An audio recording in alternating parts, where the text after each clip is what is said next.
예, 안녕하십니까. 소개받은 전북대 문만용입니다. 저는 이제 한국 근현대 과학기술사를 연구를 하고 있습니다. 지금부터 한 20년 전쯤에요. 제가 그 박사학위 논문으로 키스트의 초기 역사를 연구를 했습니다. 그래서 여러분이 계시는 이 건물의 지하에 그 당시는 창고처럼 쓰이는 방이 있었는데 제가 한 2, 3년 동안 일주일에 두세 번씩 여기로 출근을 해서 그 먼지 가득한 자료를 찾아보면서 결국 연구를 했고요. 그때가 2년이 돼서 이 자리까지 서게 된 것 같습니다. 20년이 지났다 이제 지하에서 떳떳하게 1층까지 와서 이 자리에 서게 됐습니다. 그때 제가 보았던 거 하나만 먼저 말씀을 드리겠습니다. 아시는 것처럼 키스트는 미국이 먼저 제안을 해서 한국과 미국이 협력 프로젝트로 만들어진 기관입니다. 초기에 이제 이 연구소의 이름을 무엇으로 할 것인가가 논의가 좀 있었습니다. 근데 제가 본 자료에 따르자면 한국 측에서 미국 측에다 당시 존슨 대통령이 제안을 했기 때문에 감사의 표시로 이 연구소의 이름을 존슨 연구소를 하면 좋겠다라고 제안을 했었습니다. 그래서 그 제안을 미국 측과 논의를 하다가 미국 측에서 고맙긴 한데 조금 민망하다. 그래서 연구소 이름은 키스트로 하고 대신에 키스트 내에서 학술 행사를, 즉 외부에 많은 사람들이 접할 수 있는 공간에다가 존슨 이름을 붙이면 좋겠다라고 해서 여러분이 계시는 이 공간이 존슨 강당이 된 겁니다. 그래서 그 말씀 하나 드리고 이제 시작을 하도록 하겠습니다. 오늘 이제 제가 말씀드릴 제목은 사실은 제가 잡은 건 아니고 주최 측에서 가제로 주신 제목인데 뭐 전혀 이견이 없어서 그대로 썼고요. 실제 아시는 것처럼 이제 최영섭 박사 하면은 이런 표현을 많이 볼 수 있습니다. 한국 과학기술의 아버지 또는 한국 과학기술 정책의 대부, 뭐 여러 가지 표현들이 있습니다. 어느 것 하나 뭐 과장되지 않다라고 생각을 합니다. 그래서 오늘 이제 이 최영섭 박사님이 어떤 일을 하셨고 우리는 어떤 면에서 기억을 해야 되는지에 대해서 간단하게 말씀드리겠습니다. 그 전에 먼저 한국 과학기술 얘기를 잠깐 해보겠습니다. 방금 앞에 축사에서 조금씩 말씀해 주셨는데요. 한국의 과학기술의 수준은 지금 상당한 수준에 올라와 있습니다.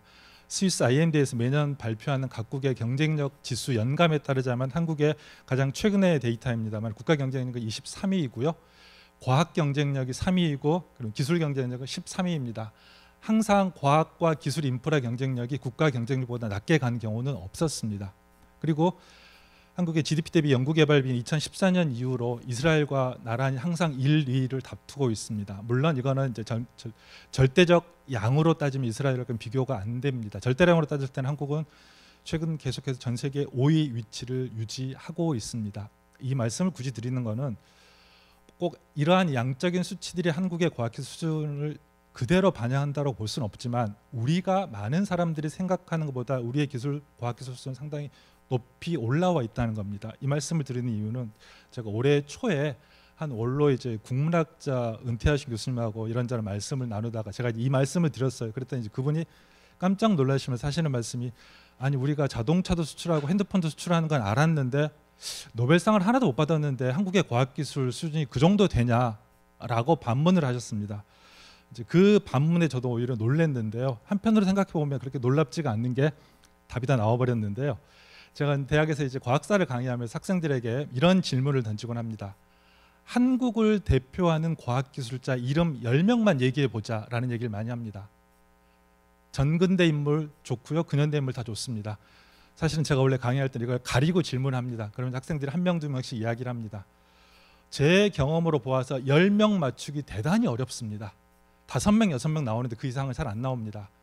제가 카이스트에서 한 2년 강의를 했었는데 카이스트 학생들은 10명을 채웁니다. 그 비결이 뭐냐면 5명 나오고 그 다음엔 잠잠합니다.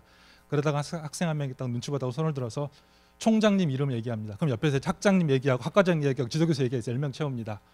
그 경우 빼고는 사실은 10명 채우기가 대단히 어렵습니다. 이거는 학생들의 잘못은 아닙니다. 왜? 한국 과학기술자들에 대해서 학생들이 학교에서 배워볼 기회가 사실은 없습니다. 모르는 게 어찌 보면 당연합니다.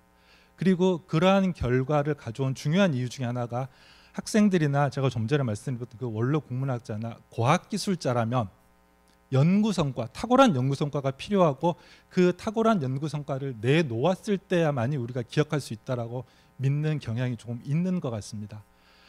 실제 이런 것들은 제가 이제 원로 한국 과학기술자분들하고 인터뷰를 많이 했는데요. 상당히 많은 과학자들께서 이렇게 말씀하십니다. 80년대까지는 사실은 연구라고 하기도 조금 민망한 수준이었다. 이제 90년대 지나서 환경이 좋아지면서 그나마 조금 좋은 연구가 나왔지. 그 이전에는 볼 것도 없어라는, 한편으로는 이제 겸양의 말씀으로 당연히 이해를 합니다. 자, 그런데 우리가 오늘날에는 세계적인 연구 성과를 내세울 수 있고 노벨상을 노릴 수 있는 환경이 되었기 때문에 기대도 할 수 있는 거죠. 그런데 30년, 40년, 50년 거슬러 올라갔을 때 과연 세계적인 연구 성과를 내놓을 수 있는 환경이 전혀 안 된 상황에서 왜 이런 걸 못하셨나요? 라고 과연 질문하는 게 올바를까요? 다시 말씀드리면 한국과 같이 후발 국가들에서부터 올라온 나라들의 경우에는 과학기술자를 평가할 때 세계적인 연구 업적 중요합니다. 그것만이 다는 아니라는 것입니다. 그 시대가 요구했던 다양한 사회적 요구들이 있었고 그러한 것들을 하나둘씩 풀어왔기 때문에 우리가 오늘날 이 수준에 오를 수 있었다라고 하는 것입니다. 그래서 우리가 우리의 과학기술者평가할 때는 다양한 기준이 좀 필요하지 않냐라고 생각을 하고요. 여기 나와 있는 건 이제 과학기술의 명예전당입니다. 명예전당이 2002년부터 시작을 해서 2016년까지 헌정이 됐고요. 아시는 것처럼 지금은 이제 과학기술 유공자로 변경이 되었습니다. 제가 강의 때 이제 이 화면을 보여주면서 여기 있는 분들이 바로 오늘날의 우리의 과학기술을 만드는데 기틀을 쌓으신 분들이다. 이분들이 물론 몇몇 분들은 세계적인 연구 성과를 세운 분들입니다. 하지만 단순히 세계적인 연구 성과가 아니라 그 시대가 요구했던 다양한 역할들을 그 당시에는 빛이 안 났을지 모르지만 했고 그런 분들이 있었기 때문에 우리가 오늘날 이런 과학기술을 누릴 수 있다는 걸 좀 기억을 해야 된다고 하는 걸 항상 강조합니다. 자, 그리고 2002년에 이 명예전당이 처음으로 만들어졌고요. 그때 헌정된 인물 중에 한 분이 바로 최영섭 박사이십니다. 그리고 그 당시에 헌정된 분 중에서 생존에 계신 분이 최영섭 박사하고 이호왕 박사 두 분이었습니다.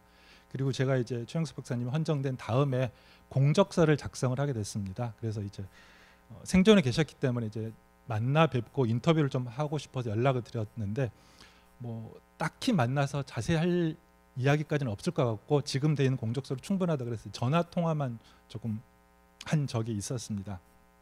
자, 그런데 그때 제가 이제 공적서에서 크게 이런 식으로 구분을 해서 작성을 했습니다. 금속공학자로서의 최영섭, 연구관리자로서 또는 과학행정가, 과학정책가 이렇게 이제 네 시기로 나눠서 역할을 정리를 했더니 만족스러워 하셨는데요. 간단하게 이제 하나씩 설명을 좀 드리도록 하겠습니다. 아마 이제 앞에서 또 여러분들이 말씀해 주셨고요. 또 많이들 아실 거라고 생각했습니다. 첫 번째로 이제 금속공학자입니다. 최영섭 박사는 와세다 대학에서 채광 야금학을 공부를 했습니다. 일제강점기에. 그리고 해방 이후에 미국 유학기를 떠나서 노틀담 대학에서 금속의 소성 변형이라고 하는 이론적인 연구를 통해서 공학 석사 학위를 받으셨고 본인의 회고에 따르자면 사실은 같은 대학에서 계속 이어서 연구를 하게 되면 대단히 빨리 박사 논문을 쓸 수가 있었는데 당시 한국에서 필요로 하는 게 이런 이론적인 연구보다는 실제 활용할 수 있는 자원을 개발하고 활용할 수 있는 재련공학 쪽이 필요하다고 생각해서 미네소타 대학으로 옮겨서 부유선광법이란 재련공학과 관련된 논문으로 박사학위를 받으셨고요. 자, 이러한 사실들은 이분이 연구를 대할 때 기본적인 철학이 내가 좋아서 하는 연구도 좋지만 우리의 상황, 당시의 상황에서는 당시 한국의 상황에서는 무엇이 필요로 한가, 한국이 필요로 한 연구를 해야 된다라고 하는 게 이분의 철칙이었다고 볼 수 있습니다. 흥미롭게도 좀 전에 말씀드렸던 것처럼 이 네 가지 다른 커리어를 가지고 계셨고요. 제가 이제 이걸 설명을 드리면서 그때 전화 인터뷰로 한번 여쭤보았습니다. 박사님께서는 이 네 가지 업적 중에서 무엇을 가장 자랑스럽게 생각하시나요? 라고 질문을 던졌더니 바로 1초도 기다리시지 않고 금속공학자라고 말씀을 하셨습니다. 비록 내가 원하지 않았고 경우에 따라서 원하는 경우도 있었지만 여러 가지 행정적인 관리적인 일을 맡았지만 기본적으로 나는 과학자다. 과학자로서의 정체성이 오늘날의 나를 있게 했고 비록 끝까지 연구자의 길로 마치지 못했지만 과학자의 경력이 가장 자랑스럽다라고 본인이 그렇게 말씀을 하셨습니다. 그리고 이제 연구 관리자의 길로 나서게 됩니다. 좀 전에 이제 금속 연료 종합연구소도 말씀을 해주셨는데요. 원자력 연구소 소장을 거쳐서 66년에 바로 여러분이 계시는 키스트 당시에는 한국과학기술연구소였고요. 과학기술연구소의 초대 소장을 맡으시면서 개발도상국에 대한 찾아보기 힘든 독특한 이 연구소를 성공적으로 발족 운영을 시키셨습니다. 많이들 아시는 것처럼 이 키스트라고 하는 연구소는 미국이 먼저 제안을 했고 지금은 이제 어느 정도 다 인정이 되고 있습니다. 미국이 연구소를 제안하는 데는 여러 가지 배경이 있습니다. 그 중에 하나가 두뇌 유출이라고 하는 문제입니다. 1960년대까지만 해도 미국은 전 세계 여러 나라에서 모여든 두뇌들로 호황을 누리고 있었습니다. 그래서 뒤집으면 미국이 두뇌 유출의 혜택만 보고 있고 그것을 풀 수 있는 무엇인가를 한 적이 없다라는 국제사회 비판을 많이 받고 있었습니다. 그런 상황에서 한국처럼 두뇌 유출을 겪고 있는 나라에 미국이 지원해줘서 연구소를 세우고 그 나라 출신으로 미국에 와 있는 과학자들을 채용을 한다면 이렇게 미국도 두뇌 유출 문제를 해결하기 위해서 많은 노력을 하고 있다는 걸 보여줄 수 있는 일종의 쇼케이스가 될 수 있다고 판단해서 사실은 지원을 한 거였고요. 그렇기 때문에 어떤 연구자를 키스트가 초기에 뽑느냐가 이 연구소의 성공에 사실은 대단히 중요한 요소였고, 나중에 이 키스트 설립을 지원했던 USAID가 이런 표현을 만듭니다. 리버스 브레인 드레인 센터라고, 우리말로 역두뇌 유출 센터라고 하는데 그 전까지 이런 표현은 없었습니다. 그러니까 USAID에서 키스트가 정말 좋은 인재들을 다 데려가니까 미국은 오히려 역두뇌 유출을 겪는다라는 일종의 엄살이었던 겁니다. 하지만 이제 이런 표현이 나올 정도로 당시 유능한 인재들을 모았었고요. 많은 분들이 얘기하십니다. 바로 이 부분입니다. 노벨상을 목표로 하는 사람은 굳이 오지 말고 한국 사회에서 기여하는 연구를 하고 싶은 사람은 오면 얼마든지 그 연구를 할 수 있게끔 지원해 주겠다라고 하는 이 말이 많은 연구자들의 마음을 흔들었다라고 합니다. 그리고 오른쪽에 있는 이 기사는 사이언스지의 1970년에 나온 기사입니다. 그래서 한국의 연구소 키스트의 설립 과정, 특성, 운영 현황에 대해서 소개를 하면서 상당히 길게 소개를 하고 있습니다. 그리고 말미에 그런 표현을 쓰고 있습니다. 현재와 같이 키스트가 운영이 된다면 이후에 많은 개발도상국의 과학 연구를 위한 일종의 프로토타입이 될 것이다 라고 쓰고 있습니다. 프로토타입은 굳이 이제 번역을 하자면 무슨 원조격이라고 볼 수 있을 겁니다. 개발도상국의 원조라고 볼 수 있습니다. 실제 필 키스트도 말씀하셨지만 그런 역할들을 하고 있다라고 생각을 하고 있습니다. 자, 그리고 키스트 설립과 운영을 성공적으로 마친 다음에 이제 그 업적을 인정받아서 71년에 과학기술제 2대 장관에 오릅니다. 앞에서 많은 분들이 말씀해 주셨던 것처럼 7년 6개월이라는 기관은 과기처 최장수 장관이고요. 사실은 과기처뿐만이 아니라 대한민국 헌정사상 최장수 장관입니다. 그리고 아마도 앞으로도 이 기록은 깨지기 어려울 것 같습니다. 왜냐하면 아시는 것처럼 대통령 임기가 5년밖에 안 되는데 한 부처 장관이 7년 6개월 한다는 것은 상상하기 어렵습니다.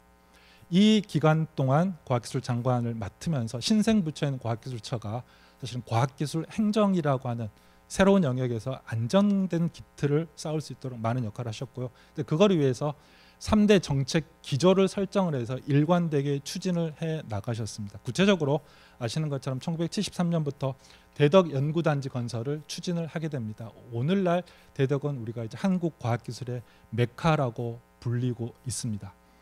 바로 이런 것들이 과학기술 기반이고요. 이 대덕 연구단지에 대단히 많은 정부 출연 연구소, 키스트를 모듈로 한 정부 출연 연구소가 들어섭니다. 기본적인 목적은 산업기술의 전략적 개발이라고 하는 것이고요.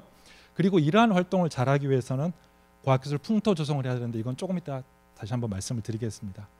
흥미로운 거는 제가 좀 전에 말씀드렸던 것처럼 전화로 최영수 박사님 돌아가시기 전에 인터뷰를 했을 때 제가 작성한 공적서에서 불만이 없다, 다 만족한다. 다만 한 가지만 추가했으면 좋겠다라고 말씀하셨습니다. 그래서 그게 무엇이냐라고 여쭤봤더니 바로 이것입니다.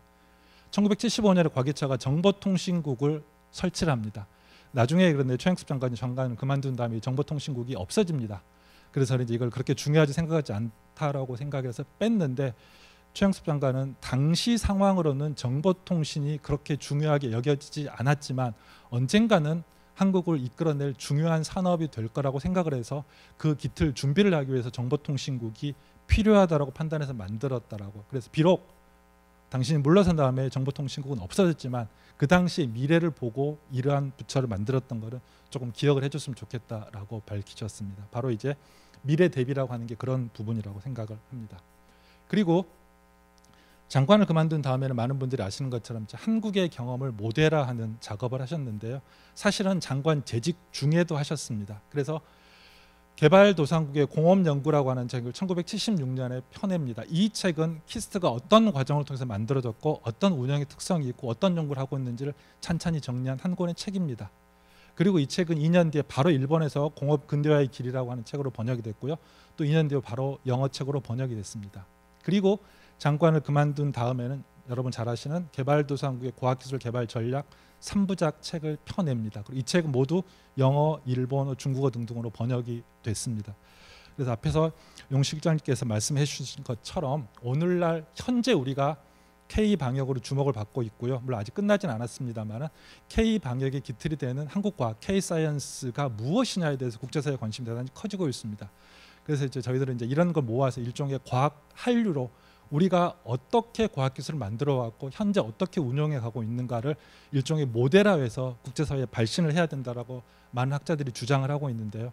바로 그러한 것들을 처음으로 시작하시는 분이 최영섭 박사십니다. 우리가 오늘날 이제 OECD 다크에 가입한 다음에 과학기술 ODA 사업을 활발하게 펼치고 있는데요. 바로 그러한 사업들의 K 모델을 국제적으로 발신하는 정말로 프로토타입 원조가 최영섭 박사시라고 생각을 하고 있습니다. 좀 정리를 좀 해보도록 하겠습니다. 이제 한국의 과학기술 설계라고 하는 게 이제 제가 요청받은 제목인데요. 처음에는 이제 최영섭 박사님의 리더십에 대해 조금 말씀을 해주십사라고 연락을 받았는데 염재열 총장께서 워낙 상세하게 얘기를 해주실 거기 때문에 저는 이제 간단하게 하기로 했습니다. 그래서 일단은 가장 중요한 거는 바로 이 부분이라고 생각합니다. 과학 관료. 말씀드렸던 것처럼 최영수 장관은 자신의 정체성을 장관 재직 시절에도 과학 관료라고 표현을 하셨습니다. 과학 관료는 과학자이지만 과학계하고 정부를 매개해주는 역할이라고 생각을 했던 거죠. 단순한 관료가 아니라. 그래서 과학기술계가 활동을 할 수 있게끔 최대한 정부의 지원을 이끌어내도록 하고 역으로 과학기술계는 정부가 추진하는 사업에 적극 협조하게끔 그 관계를 이어주는 통로라고 생각을 했던 거고요. 그래서 전국민의 과학화 운동을 잠깐 말씀을 드렸는데 우리가 잘 알고 있는 것처럼 1973년에 박정희 대통령이 주창해서 시작된 과학 대중화 운동으로 알고 있습니다. 실제 그렇습니다. 그런데 당시 자료를 잘 보면 최영섭 장관은 이 전국민의 과학화 운동을 기존에 추진했던 과학기술 풍토 조성이랑 같은 사업으로 생각을 합니다. 그리고 그 하부 사업으로 생활의 과학화하고 연구활동 지원이라는 두 가지를 양대 축으로 삼습니다. 이 얘기는 무슨 얘기냐면 우리는 전국민의 과학화 운동이 대중을 위한 위에서부터 내려온 과학 대중화 운동이라고만 생각을 하고 있는데 최영섭 장관은 그것도 한 축이지만 동시에 과학기술자들의 활동을 충분하게 지원하는 것도 결국은 국가가 국민이 과학화하는 일부라고 생각을 했던 것입니다. 그래서 박정희 대통령 사후에 전국민의 과학화 운동은 빠르게 약화되지만 과학기술자들에 대한 지원 사업은 계속 이어집니다. 그래서 저는 전국민의 과학화 운동이 과학기술자를 위한 운동이다라고 말씀을 드리고 싶습니다. 나머지 얘기들은 많은 분들이 이미 알고 계시기 때문에 굳이 자세히 얘기는 하지 않겠습니다. 그래서 이제 키스트 모델이라는 얘기가 많이 나오는데 간단하게 말씀드리면 선진 기술의 도입 및 소화를 통한 기술 수준 향상이라고 설명할 수 있고요. 국제사회에서 이 키스트 모델 또는 초이 모델이라고도 많이 불렸는데 이 모델에 대해서 국제사회에서 논란들이 조금 있었습니다. 조금 이따 토론해 주실 서울과기대의 최영섭 교수께서 논문도 쓰셨는데요. 키스트 모델하고 인도의 나이다마 모델이 국제사회에서 경쟁 아닌 경쟁을 한 적이 있었습니다.